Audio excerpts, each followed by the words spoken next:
നമ്മൾ നോക്കേണ്ടത് വേഴം 7-ൽ നീചനായി വീഴുകയും 7-ാം ഭാവാധിപനായ ശനി 9-ൽ നിൽക്കുകയും കേതുബന്ധം കൂടി വരുന്ന സമയത്ത് അത് ഒരു ഫലമെന്ന് പറയുന്നത് നമുക്ക് ഒരു സന്യാസ യോഗം പോലെയാണ്. 9-ൽ ശനിയും കേതുവും വരുന്നത് തന്നെ നമ്മുടെ ജീവിതത്തിൽ നമ്മൾ ഒരു സെക്കൻഡ് ഹാഫ് ഒക്കെ കഴിയാറാവുമ്പോഴേക്കും സെക്കൻഡ് ഹാഫ് ഒക്കെ തുടങ്ങി അതിന്റെ ഒരു പകുതി ആവുമ്പോഴേക്കും നമ്മൾ ഒറ്റപ്പെട്ട് ഒരു സന്യാസ ജീവിതം പോലെ ജീവിക്കേണ്ടി വരുന്ന ഒരു യോഗമാണെന്നാണ് പല ജാതകങ്ങളിലും ഞാൻ കണ്ടിട്ടുള്ളത്.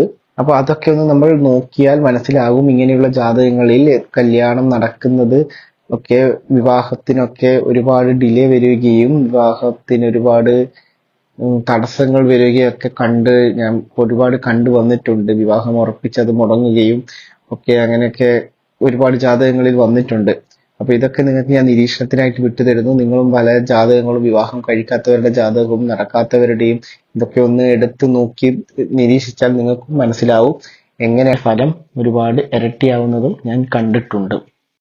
പിന്നെ നമ്മൾ നോക്കേണ്ടത് വേഴം 7-ൽ നീചനായി വീഴുകയും 7-ാം ഭാവാധിപനായ ശനി 9-ൽ നിൽക്കുകയും കേതുബന്ധം കൂടി വരുന്ന സമയത്ത് അത് ഒരു ഫലമെന്ന് പറയുന്നത് നമുക്ക് ഒരു സന്യാസ യോഗം പോലെയാണ്.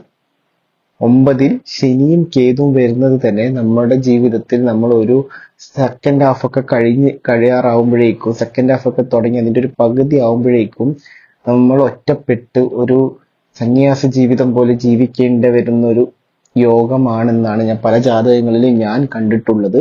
അപ്പൊ അതൊക്കെ ഒന്ന് നമ്മൾ നോക്കിയാൽ മനസ്സിലാകും. ഇങ്ങനെയുള്ള ജാതകങ്ങളിൽ കല്യാണം നടക്കുന്നത് ഒക്കെ വിവാഹത്തിനൊക്കെ ഒരുപാട് ഡിലേ വരികയും വിവാഹത്തിന് ഒരുപാട് തടസ്സങ്ങൾ വരികയൊക്കെ ഞാൻ ഒരുപാട് കണ്ടു വന്നിട്ടുണ്ട്. വിവാഹം ഉറപ്പിച്ചത് മുടങ്ങുകയും ഒക്കെ അങ്ങനെയൊക്കെ ഒരുപാട് ജാതകങ്ങളിൽ വന്നിട്ടുണ്ട്.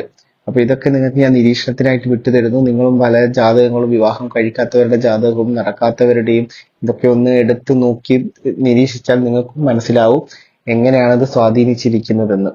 മനസ്സിലായല്ലോ?